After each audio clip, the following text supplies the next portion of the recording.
This is Fam Electric Ghost, and we are live on the air with Esraa. And this is our second or third interview, I think. I think it's actually our third. And the first video interview we've ever done with her. And we're live from New Hampshire and New Zealand. So we're happy to have you on the show again. Thank you. Thank you. It's good to be back. Now, we're going to be showing a complete video of your latest song, Angels in Disguise. Demons on Display, and we're going to talk about how you produced it and how you created the song. Because we like to show your work first, so we're going to actually cue it up so we can see it, and then we'll put you on mute, and then we'll talk to you about the whole process of doing a video and creating this new song. All right, so we're gonna do it right now. So let me cue it up and let's go. Cool. It's tough to walk the road as an artist just starting out. It's hard to win the respect of people. But when you do, even if it's one person, boy, you sure feel like $1 million. That the fight has been worth it. Worth it because you share a story like they do. You love what you do. You want to share it with the world. To be honest, it's probably not my style. But the world, it is busy. The world has other things to do. And it can be here, on this part of the journey that can feel so lonely, so isolating. Should I keep trying? Can my voice be heard? My art is not silent. Even if sometimes I am. And I am your angel in disguise. I'm passing through your darkest time. And I have drawn the sword of light to fight your enemies while you hide. And I am your angel in disguise. I'm passing silently at night. And I will place you out of sight.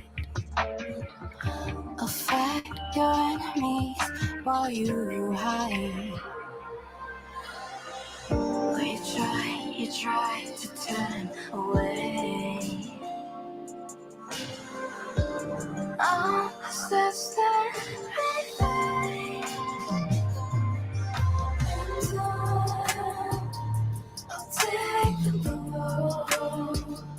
Is this unknown? How far I'll go? And I'll take the blow. Oh, it's just I know how far I will go. I am your demon on display. You try to turn away. I'll possess that pretty face. But your angel's getting in my goddamn way. Jesus.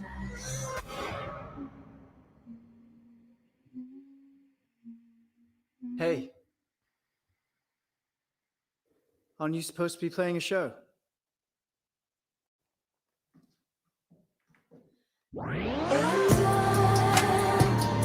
I'll take the blow. Is this unknown? How far I'll go? And if I cross the bridge and pass the point of no return, is it true? Is it true that you would burn like to glue? I'm yours for you, I'm hurt for you, I'm wet for you, and wet life for you, like the view. But this is how far you go for me. Look at me. Ooh, and you dream. You sing mystery. Just turn your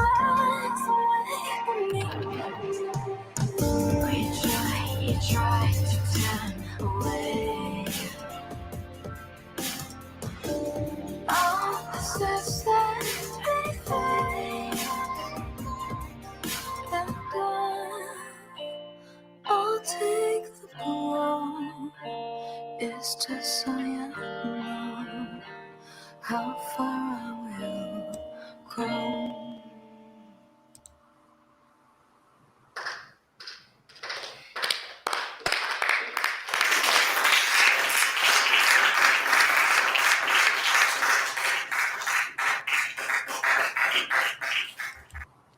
So that's we're back on the air, and that was a great video. I really it's a really interesting concept the way you integrated like a storyline and like a romance, like or some kind of situation in the story. So maybe you can kind of talk about how you developed it and your feelings about how you put it together and what you were trying to convey.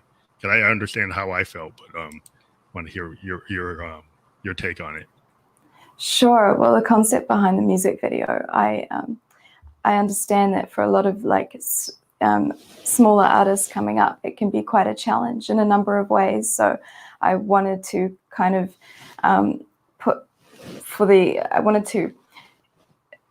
in the fact of playing live shows to not many people sometimes to begin with. So like there wasn't many people in the theater room, and some of them were disinterested or disengaged. And I kind of created these characters that would, yawn during my song and just kind of feel disengaged or disinterested, because it's kind of hard to, muster up support sometimes for what you do and the art that you create, especially when you're sort of just starting out.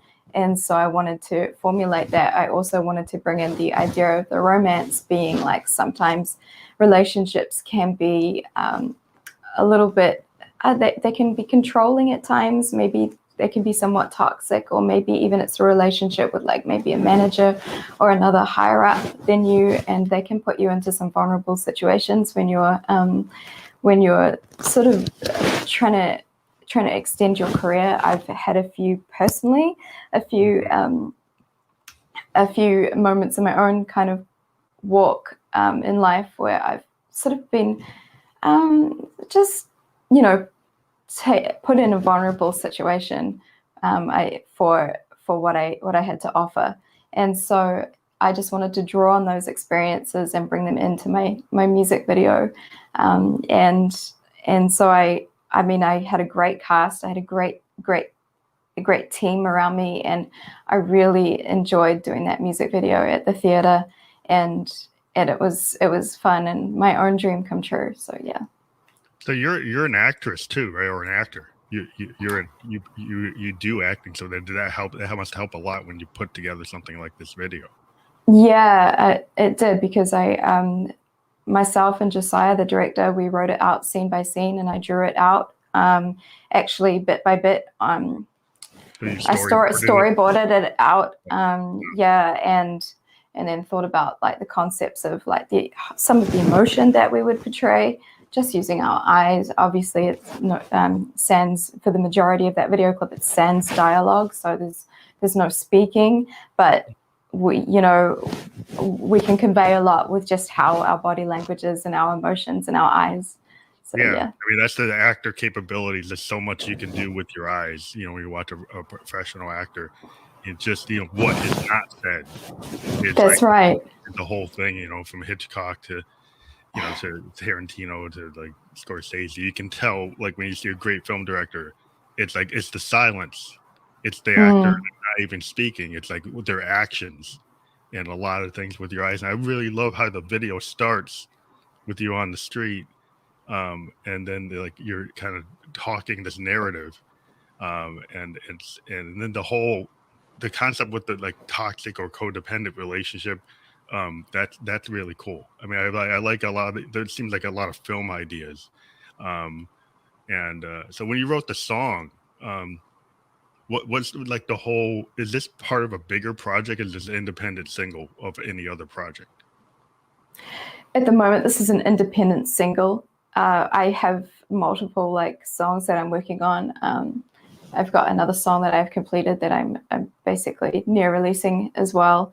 But the song itself was actually conceptualized. A band approached me that was touring South America at the time, and they wanted me to write some music for their band. So I sat down and I wrote I started just working on some melodies to begin with, because how I start with songwriting is just melodies. And I kind of came up with this sort of melody and this concept of angels and demons, sort of the conflicting emotion, the duality of you know, the human heart has a duality about it. You know, we have positive and negative, we have conflicting emotion, and I kind of wanted to say, hey, this is the angel side, and then there's a demon side as well.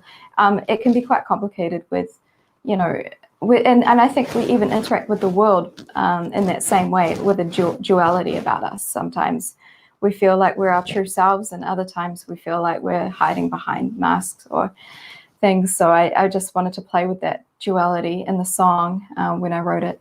Yeah, so the concept behind the song, I guess, there's a lot of duality about, you know, the wrestle of your heart and the wrestle of relationship too, because it can be good and it can be bad and it can test you.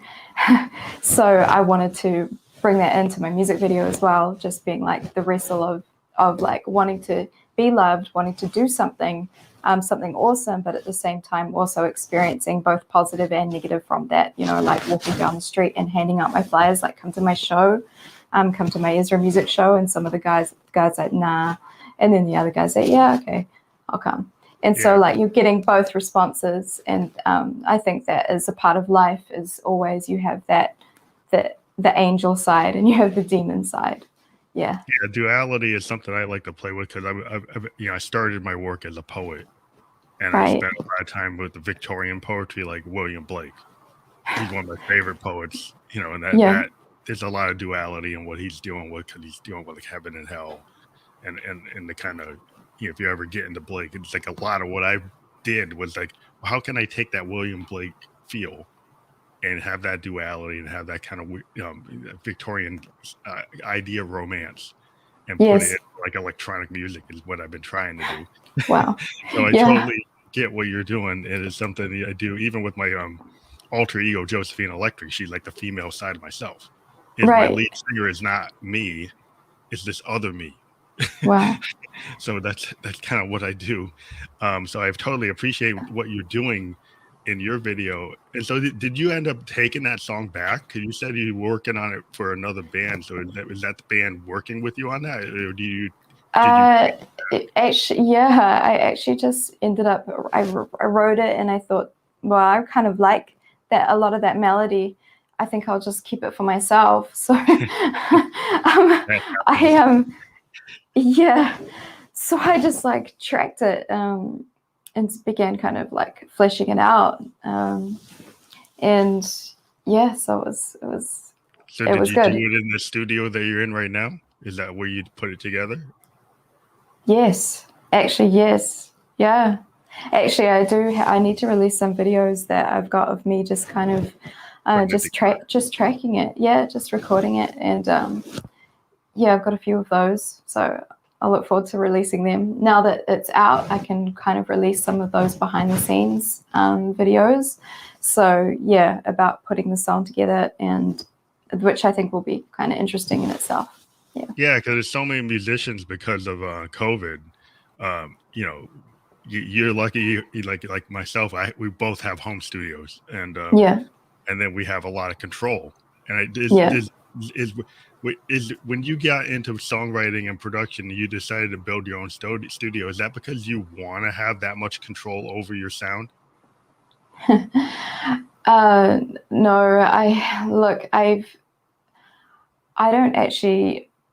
Yeah, I like having control over the artistic side of it. However, over the sound, I feel like from a technical perspective, we need a lot of we still need a lot of help to come in and just help us out, because I've been finding recently that I really appreciate being in the flesh with people. Yeah, and so I've found it like that I want to be in the same room with them while I kind of create. So going back into the studio is still something you like, to actually be with a producer in a studio situation with other musicians to get that feel? Yeah, I think that's the way I'm heading because of the fact that there are a lot of people who are a lot better than me with everything they do, and so I want to kind of draw off them, as well as, like, you know, I think sometimes the collaborative power, you can just actually come up with more writing and more, you know, if you generally know what you're doing and you've got some experience, you can actually just come up with more, and yeah, especially after working even just on set with my music video back a few months ago with the team, I realized how much I missed being with people. Yeah, and that I love being with people in the flesh. So yeah, this whole COVID thing has been sort of positive and negative as well. Is it getting easier to do that now because of the vaccines and because of things now? Is it better than, like, you know, a year and a half ago? Like, a lot of people, we're kind of stuck in our bubbles. Are you able to actually? Yeah, you did the video, you did the album, the song. Yeah. Are you able to go out more? Yes. Now we've just come out of our own lockdown again. I live in an area where the lockdown isn't been as severe. So in Auckland, yeah, they're still in lockdown, like the severest lockdown, like you can't leave your home. I've just been in that, like last month, I was in that lockdown. So yeah, we're back to social distancing, and masks and just like a real push for vaccines. So when I actually shot the video clip, it was in between those time periods. So it was like slightly after the first round of COVID, and then it's just before it hit the Delta variant. So I did it in the I got in there. This was quiet.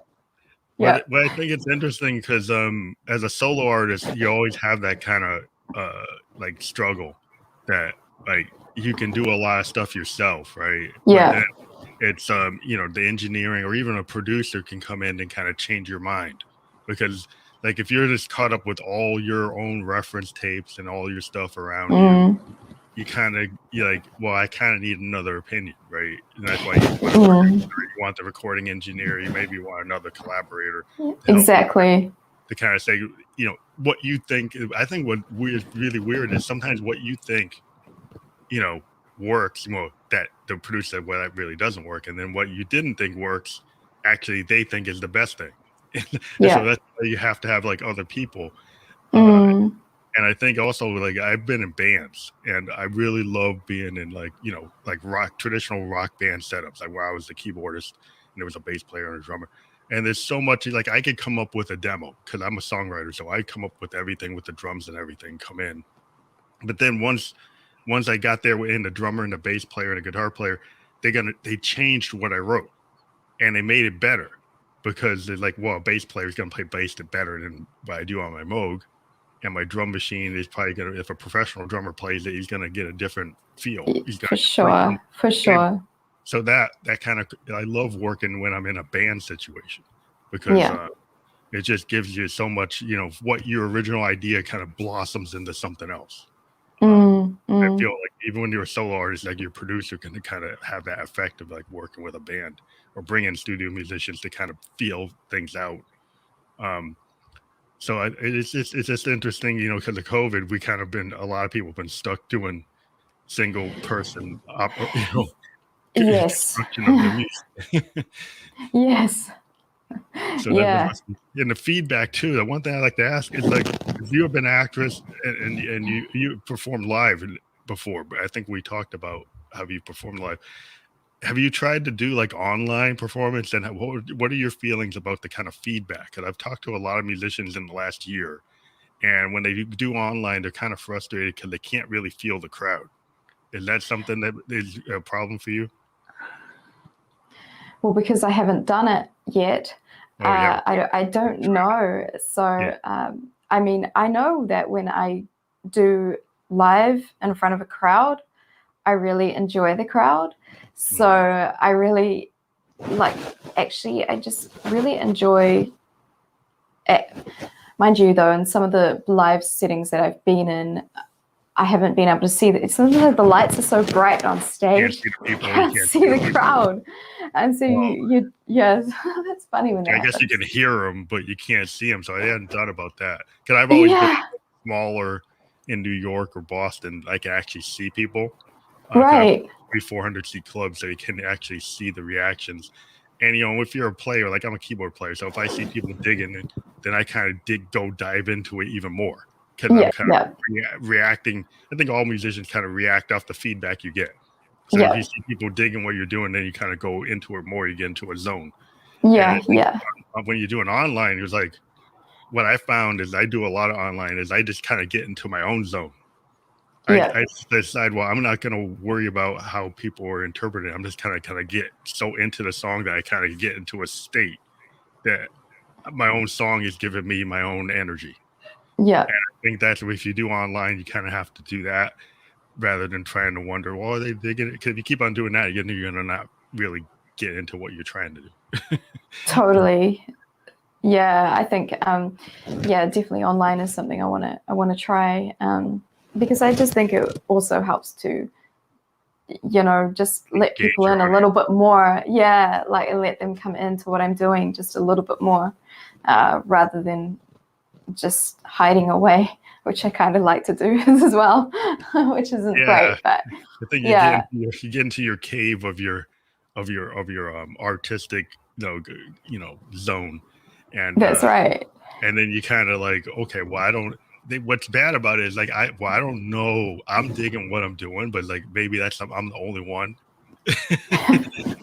so I love to do online like concerts where I actually my new recording method is I'll go online and just do stream of consciousness and do something for like an hour, and it kind of drives my new material because I'll go off and do a concert from my home studio, and I don't even have a plan. I just go off. And then I tape it, and then I go back and I like Frank Zappa, I go pull things out of it or pull things from another one. And that becomes my creative process because it kind of forced myself to be live. And I don't have to, like, if you're in the studio, you can keep on going back and cutting in and pasting and trying to make it perfect. But if you go live, you kind of got to deal with what you did. Yeah. And then you kind of see what happens. And so a lot of magic can happen if you've been playing a while. And you push yourself to be in a live situation. It's kind of cool. So I found that's like my new creative process. Yeah, I could understand how it actually creates creativity because I have done a few songs live, what they call like free songs. Yeah, freestyle. And like freestyle. And it sort of comes out of, I guess, jamming, that sort of thing. And it's great because they birth some really creative stuff, and you can just draw on that and you can kind of piece it together later and then kind of refine it and actually go, okay, well, that was a 5-minute song, get it down to 3 minutes or whatever. Like you can actually just work on it and refine it, but it's got to start somewhere, right? The creative, the writing side of songs has got to start somewhere. And so it's like when you wrote this song, was it something that was like pen on the paper first, or were you getting the groove and then you kind of came up with it? But you said you were given an idea from another band and that kind of started it. But did you already have like lyrics in mind, or did you kind of they didn't actually give me anything. They just heard some previous stuff that I had done, and so I just went away and I just did what basically we've been saying, is I kind of just hummed over some melodies and just started singing some melody out.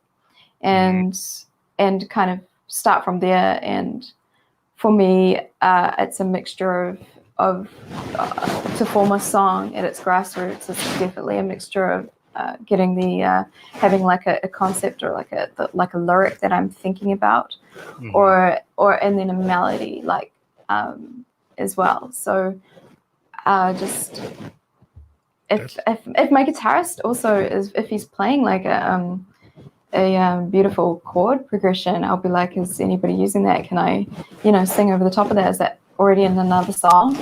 And, he's like, oh, no. And then I'll just maybe just sing something over the top of it. And I'll be like, how do you feel about that? Do you like that, what I'm doing? And yeah, we kind of just create that. But I find that I like to journal, or I like to diary every day. So I like to be always writing every day.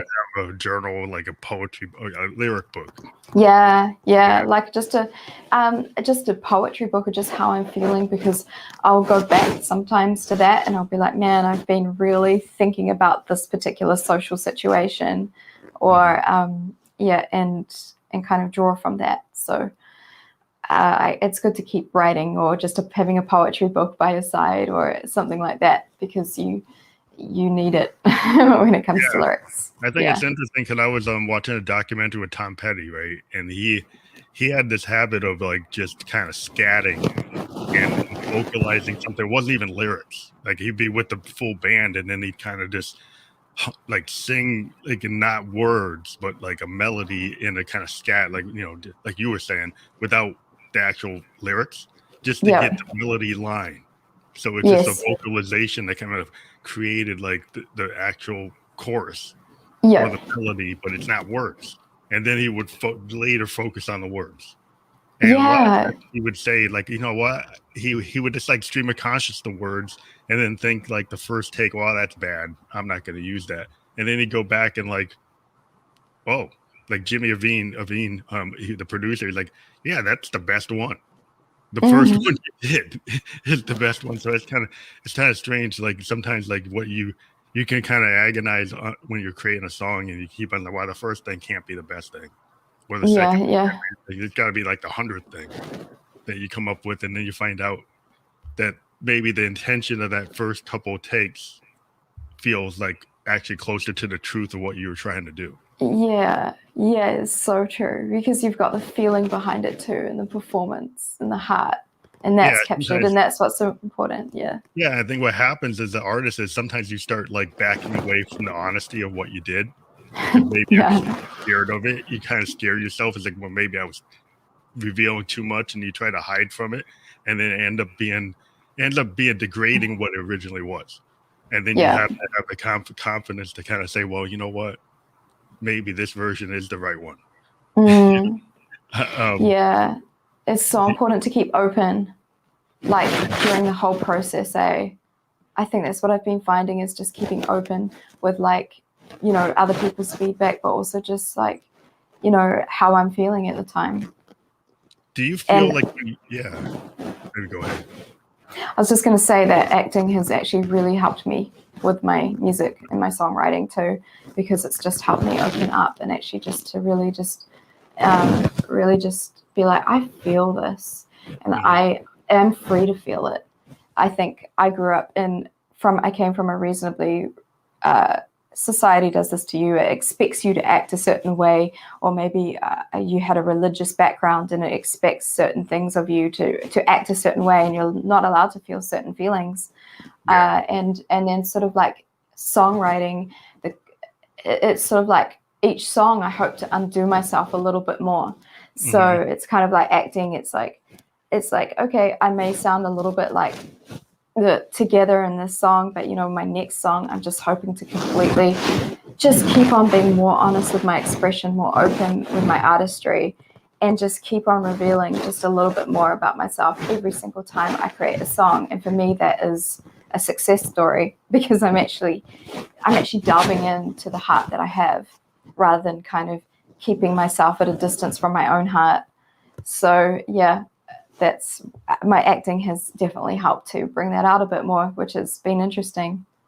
But I think I love about the video, because the video kind of shows why I love singer-songwriters, is because you show in your video this kind of, you know, vulnerability, and you show the depth of the story, and because they have that the kind of toxic relationship, you kind of got the fear, the rejection from when people don't want to come to your show, and then people not paying attention. And so you have got a lot of things that, like, you know, artists are kind of, you know, obsessing about in their head when they're writing, you know, are people going to love what I'm doing? You know, people, do they love me? You know, it's all that. And I think the great thing about being a singer-songwriter is it's like you. And maybe that's a bad thing too, because then you kind of have to, like, how much of you do you put in your song, and how much of it is like Dylan creating a character? Like a lot of times Bob Dylan would create these characters and then everybody assumed they're him, right? But he creates and even Springsteen would do that. He created all these characters like a novelist. But then everybody who listens like, well, that's probably really him, right? so as a songwriter, you're kind of always like wondering like, well, how much of that am I going to show the world? But I think to make the song the best song you can be, you kind of have to put yourself bare a little bit. You do, yeah. To really, or it comes off being maybe, certain genres you don't have to be that honest. Like in dance or disco or something that's more beat driven, you don't have to be super honest. You can kind of create a fantasy. But if you're going to do something more kind of to the heart, then it's going to reveal more of you, right? Yeah, totally. And that's exactly it. And how much do you want to reveal and how scary that is at the time. and yeah, different characters. I mean, I think there's an essence of everybody in the characters they create. So like, even if you create a character, you've still got, a little bit of yourself in there for sure. And, but like I said, that's also, again, the duality of ourselves, that we carry so many different, almost different versions of ourselves. Yeah. The mask you wear, you have this idea of like, the social mask that you put on. Everybody has like this other me. And I've kind of focused on that is like really deep in my work is this idea of the other me, which manifests itself in Josephine Electric. She's like, that's not me, but it is me. So the idea of it, and then being able to have the duality of taking the female part of myself and putting it in front, but it's a lot of me, and I'm free to kind of take a different, view of myself, by creating Josephine. It's like this is feeling in that way, and I think a lot of artists is like, okay, well, how much of a character I'm going to create? If you think about like Bowie, he would create like Ziggy or the Aladdin Sane or Thin White Duke, and it's a different version of himself, from being a space alien to being this kind of dude or being this kind of androgynous dude or whatever. He's creating all these weird images, but they are like, how much of it is him and how much of it isn't him? And he would get in the character and he would stay in character. Like I heard during the Ziggy phase, he actually stayed in character, like even when he was off stage. He didn't get out of it. Wow. But like, it just seems like sometimes you can take it that far as an artist because you feel like, well, that's going to give me my authentic work. Yeah. So how much do you have like a stage persona that you feel when you go on stage or when you're in the video as an actor, you put yourself into that kind of zone to be that person that represents that song?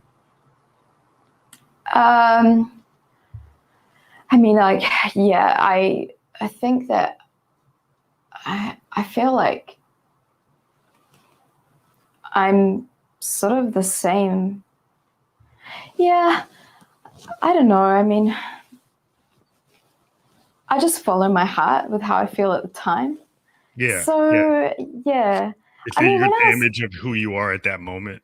Yeah, who I am at that moment. I mean, when I was I was just thinking about when you're a child, when you're a little kid, you play so many different parts and characters, and you make up stories, and you when you're a child, they tend to think about being a certain character, and so it is like, in a sense, being an artist is like being a child for me. And it's the innocence and the playfulness of like, let's just try this and let's just create this. And you want to be in this place. It is, yeah. I most liken it to being like a child, or like childlike, playful in nature, and not being, and sort of coming back to that innocence, coming back to that like wide-eyed wonder of a child, because like sometimes when you get to an adult you get all cynical and like life is hard, and of course it is hard, and you are met sometimes with the difficulties of life, and like that video shows maybe a bit of rejection and that, but however the state of it, the state of creating is like being a bit like childlike in nature, and coming back to that. I think being a musician, like a lot of times people will say, or when you're gonna grow up, right? You know, because when I was in bands like bar bands and stuff, and you know, people are like, well, you know, that's like, you know, when are you gonna get out of that? It's like people always think, but like, well, you can't really be serious that you're gonna stay in that. But like as a musician, it's like, you know, it's kind of like, yeah, you are. It kind of brings youth to you. I mean, I'm 54, Wow. and I didn't think that. yeah, and music makes me feel like not my age, because I do, like, especially the kind of music I do is stuff that people who are like way younger than I am are into. Like the EDM, techno, trance, electronica stuff I'm doing is like not really from my age group. Yeah, that's awesome. And so when I do that, people, they don't think I'm as old, and the music makes me young, because it makes me kind of childlike, like you're saying. I think because you're willing to do things that, like you said, if you grew up in a religious background, you know, the idea of doing Josephine Electric, people are like, what? So it's like, you know, so the idea of you know, gender bending or genre bending or trying something different, being experimental, yeah, you, based on whatever your background, you might be more reluctant. You might have walls you have to break through to get to that like artistic capability. Yes. And I think being an actress or actor or musician or artist, you can access those things that people say you probably shouldn't. Yeah, that's And right. That's exactly what I like to do. And the one thing I wanted to get into a little bit, like in that scene where you're kind of choking your love interest, that's interesting. Like, they have that kind of like power dynamic that you're taking control, because they were he seemed to be kind of being judgmental of what you were doing. That's right. It kind of came back at him way harder than most people would expect. Yeah, I think that is the nature of the danger of, you know, there's this saying that hell hath no fury like a woman scorned. Yeah, it was there. Yeah, and I think I just wanted to really portray, you know, when people have been, I mean, like, I'm not saying I want to kill people, that's terrible, but like, truly, if people have been really mean to you, like, and you've been bullied or hurt or manipulated, controlled, or you've been in a toxic relationship, man, sometimes you just want to, like, you just feel like that. You may not act on it, but you certainly feel like it. And at the end of the day, that was a dream sequence that I had. So like, in a sense, I fantasized about like just you, like, being this bigger power. Obviously, if I was to verse him in real life, his name's Harry. He's actually really big and he's really strong. I probably could not I could not overpower him probably in real life. But no, it's kind of like this, like a dominatrix kind of really aggressive. Yeah. And it's kind of, I think that's cool. I like to play with that in my music. I try to act like my other self is like a dominatrix. Take power over like corporate raiders and people trying to push down her existence. And so then she has control in a different type of setting, and she just carries herself in that way. But yeah, I just think people are always looking for a way to exercise control over their lives, because like a lot of times, you know, things are out of control, especially with like today in COVID. You can't do what you want to do. Yeah. The government tells you you can't do this, you have to do this, you got to do this. You can't. And so then it's like, if you're an artist, it's like I see a lot of artists like rebelling and being in a rebellious state because they're like, no, hey, like the whole reason I'm an artist is because I want to do what I want. yeah, exactly. Exactly, that freedom. Yeah, I mean, at the end of the day, I was having this dream sequence in the song that I'm just like, yeah, this is what I'd actually like to do to you. Strangle you. But and then, you know, wake up sort of from the dream. He's okay. Yeah. But it's kind of like, I like that kind of content because like I'm a big fan of like Lou Reed and the Velvets. And the cool thing about like the Velvet Underground is they took on topics in a song that you normally didn't do. Like Venus and Furs and, you know, like Waiting for the Man. Like, it's not a love song. It's like, or it's like Lou was able to take on things like Dylan took on things. And I just like it when singer-songwriters kind of go out of the norm and don't just do what is expected in a song. But you know, and then in your video, which is like you have all this reality kind of in the dream sequences, and it's really cool a lot of the film techniques you used.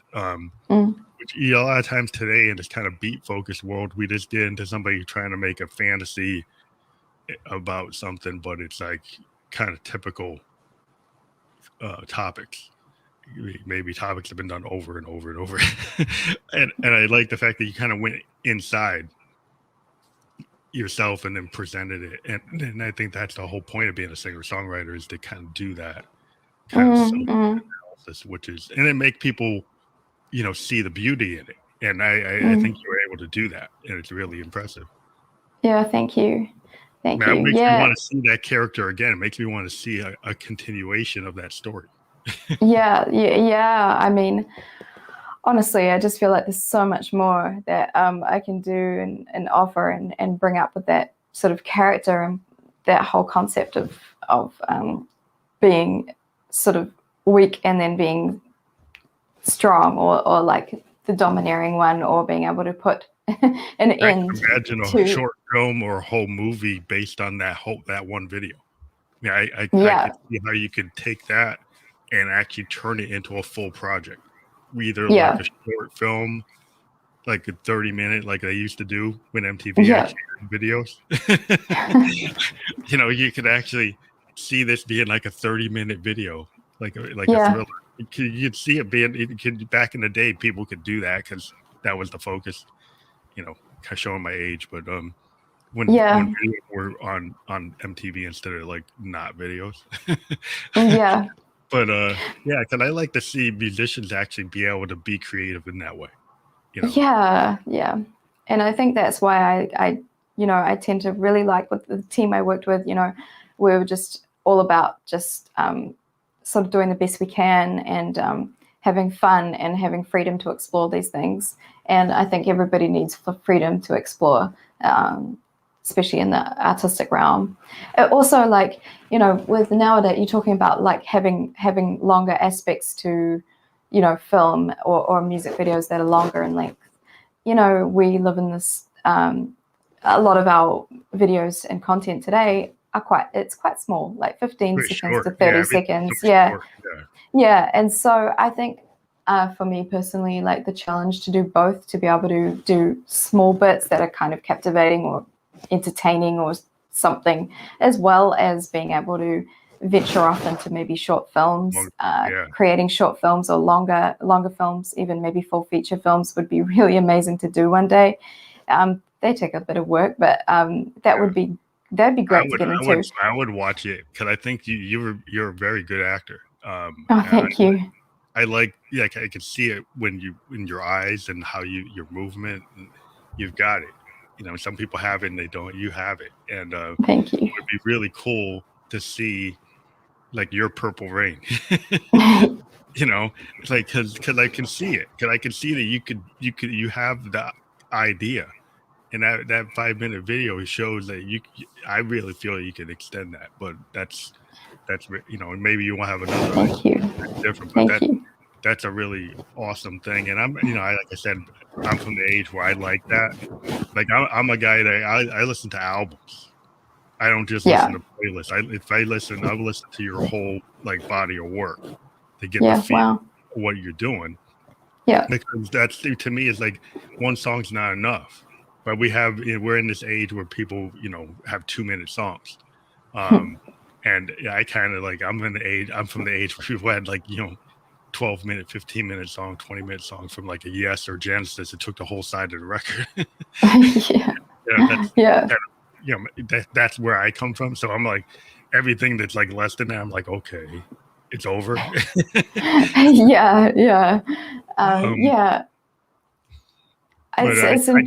It's a different age. It is. It's perhaps like maybe it's good to do both. From my perspective, it'd be like, let's just put out those 2-minute songs. I've got 5-minute songs. And so I try and do both. I try and do both. Beat like dance like oriented songs. Have I tried dance songs? Yeah, like techno EDM kind of feel, or to get to that audience, like doing voice overs on things that are more rap or techno or EDM or trance, just to get that audience. I've seen people who are really good vocalists jump in and do vocalizations on like EDM top liners. Yeah, just top lines, and really not songs, but maybe just like vocalizations on top of it. I would love to do more of that. I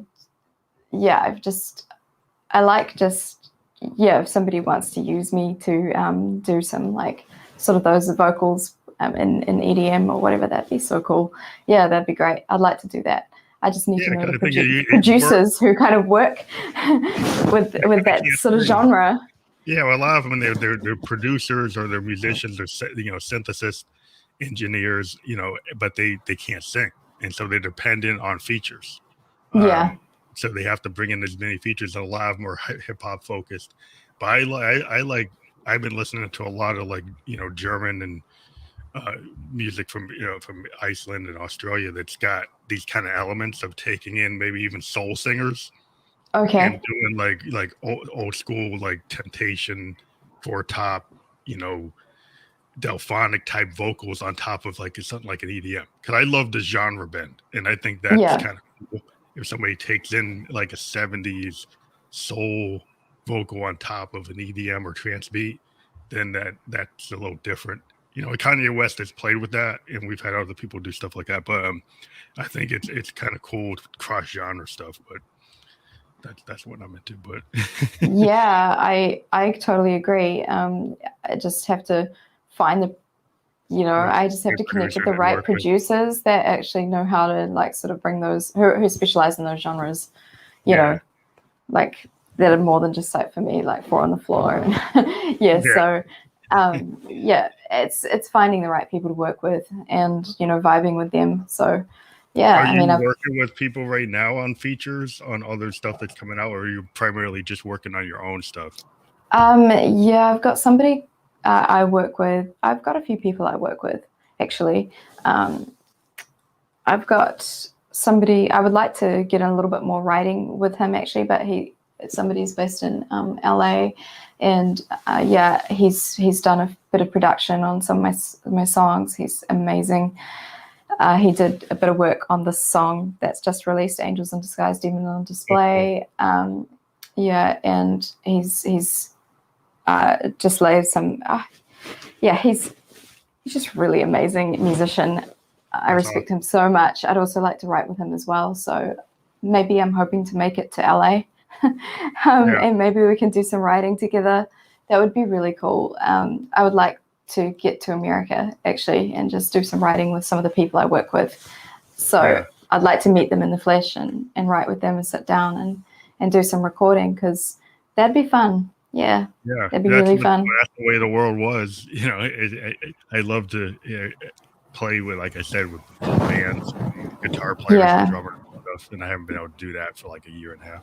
But the other thing that before we go is we've been venturing since we did the podcast. We did an online music festival back in July, like 3 days. What we did is the idea was we called it the Peg Bedroom Producer Festival, and we had guests that had been on the show since 2018, because we've been doing this since 2018. We had like 22 acts over 3 days, and we went all day. Wow. Well, the first day was like at night because I was working, but I started at like 6 o'clock and went till like 12 o'clock, and then the next day was like 7 in the morning till like 11 o'clock at night, and then 7 in the morning till like 11 o'clock at night, so I could get people from different time zones, because I talked to people like yourself in like Iceland, Norway, and New Zealand, and Australia, and each band did like a bedroom producer set from their studio or garage or somewhere. They did either live or taped or YouTube performances for 30 minutes. And I kind of framed them under this kind of Phantom Electric Ghost thing. And so we're doing it again in February from the 11th to the 13th. So open invitation to anybody who's on the show. That's the qualification. You've been interviewed by the Ghost. Want to do that? We're starting to set the schedule if you're interested. Great. Yeah, totally put my name down. Yeah, I'm you on the details of what needs to be done offline, but yeah. Yeah, that sounds so much fun because yeah, that'd be cool. I can actually, yeah, I've been actually doing a little bit of just rehearsals, getting ready for live with some of my new music. So actually getting ready for recording too. Doing some live videos. So I am sort of in the process of being.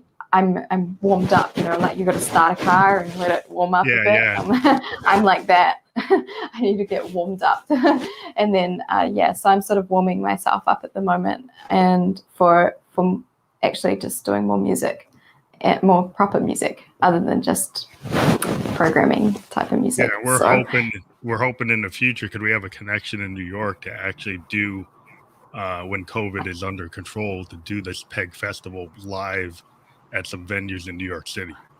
Oh wow! The overall goal is we're working with some artists and some labels in New York, independent labels that actually were involved in it, and we're gonna actually, when we can, actually have like multiple venues when the time is where we have bands that can, if they can get to New York, or U.S. bands, but we're hoping to get some bands from other places to actually come and do it, and we'll still do it streaming. We'll still stream it, but there'll be like a live stage instead of just a virtual like at home stage. But that's the overall goal. We're trying to do this like 3 or 4 times a year.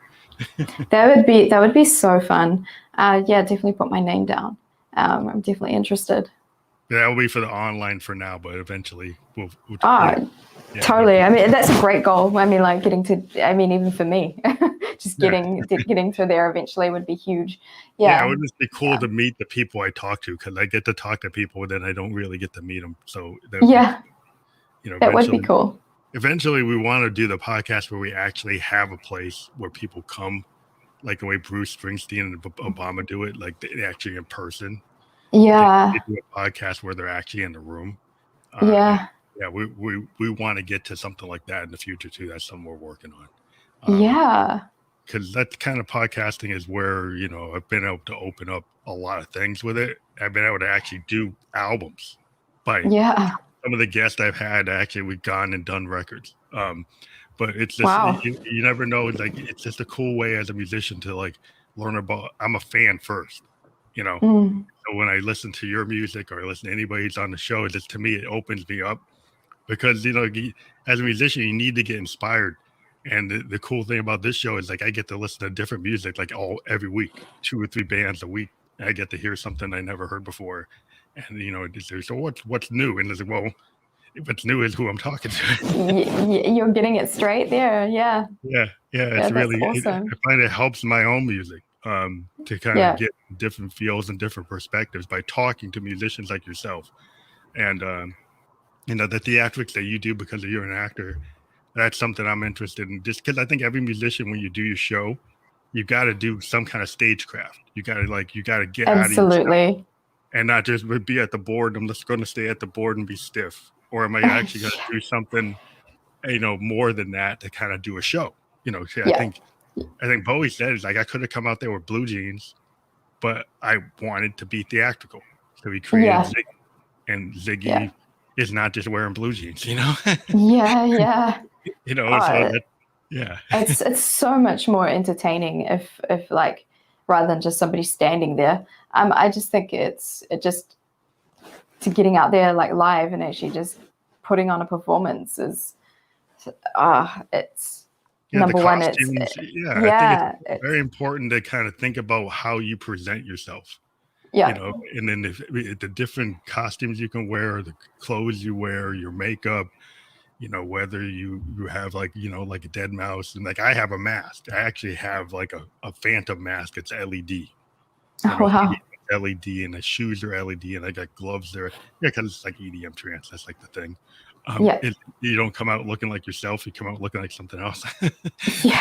But it's the idea that it's the other me that you present, because that's the stage you, right? And that's the person somebody will actually pay a ticket to see. Pay to see me. So I got to be more than me. I think every artist has to kind of when you get on stage, like when you sing, do you feel like you become like Esraa, that's the music you versus like the day-to-day you? Oh man, time stops for me when I get on stage. It's just so beautiful. Everything slows down and I can hear so clearly. I can feel so easily. It's like I can see so well. It's like I become a superhuman. And I feel, I just feel so connected in the spirit realm, if that makes sense. That totally does. I think, and I'm part Cherokee, so I'm into like spirit animals and stuff like that. Oh, right, wow. So it's this idea that you can kind of channel that, when you're an artist, that you can tap into that, and you become a little bit more than your typical self because you've channeled into, like, I think all artists, we channel into the muse, we channel into like this ether, and it's like, I think the better artist you are, you don't put a boundary, you let it come in. Yeah, for sure. I think the one thing I'll say before we leave is like Hendrix, one time he was playing with the Isley brothers, right? And he was on the Chitlin circuit, and he used to sometimes get in trouble because he would just go off script and play something that and they would ask him, what is that? That doesn't go with the song. He's like, well, I had to catch it or I would lose it. So Hendrix had this habit of saying he was picking things up from the universe and he had to play it because like he would lose it if he didn't do it. So he like, I read about him, he would like, people would get mad at him because he would kind of, when he was playing with other bands, he was a sideman, and he would bring in all this extra stuff that didn't fit the song, and he was like, well, I'm sorry, I had to put it down. Well, he's obviously in the moment. And it's like, because he's kind of tapped into that thing. I think that all artists, we tap into that, but he was like maybe extreme version of that.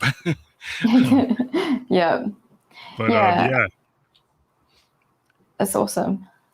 So I love having you on the show again, and Thank you. we're looking forward to doing the festival in 2022 and It'll beyond. Be good. And this is live on all of our channels. Like I said, it's on Twitch, it's on YouTube, it's on 2 Facebooks, and we still convert this to Spotify and Apple and 9 other audio podcast platforms. So that stuff will happen within the next hour, or next day or two. And we'll send you the permanent links for the YouTube, Twitch, and Facebook. Perfect. Well, I'll put those on my social media too, I'm sure. That's awesome. Thank you very much. Everybody go to the hyperlink that we have below and go out to YouTube. And your song is on all the channels, all the streaming services, right? This song is on Spotify and Apple and Tidal and everywhere else, right? Yep. So go, make sure you go to all those platforms, download it, favorite it, like it, playlist it, support the artists you love. Make sure you download, like, subscribe everywhere you can, because it's very important to not just view it without doing the feedback. Thank you. Let people know that if you're the artist you love, you can buy their merch, buy their material, download it, do everything you can. Thank you so much. For independent music, please. For sure. Thank you very much for being on the show. Thank you so much for having me. Really appreciated our chat, and it'd be great to do some live music with you too. Thank you.